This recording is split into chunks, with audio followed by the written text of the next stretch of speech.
నమస్కారం ఘంటారావానికి స్వాగతం. ముందుగా ప్రధాన అంశాలు.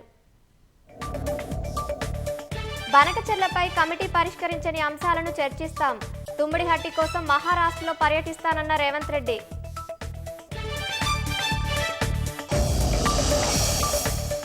ప్రతిపక్ష నేత పదవి ఇవ్వాలని కేసీఆర్ పై కేటీఆర్ ఒత్తిడి తెస్తున్నారు. మాజీ సీఎం ఒప్పుకోవడం లేదంటూ రేవంత్ రెడ్డి ఆరోపణ.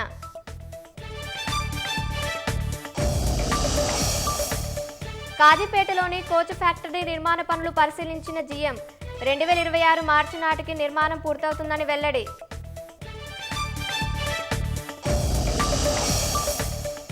జాతీయ స్థాయి స్వచ్ఛ సర్వేక్షణ్ జీహెచ్ఎంసీకి 6వ ర్యాంకు. రాష్ట్ర స్థాయిలో మొదటి స్థానం సాధించిన గ్రేటర్ హైదరాబాద్.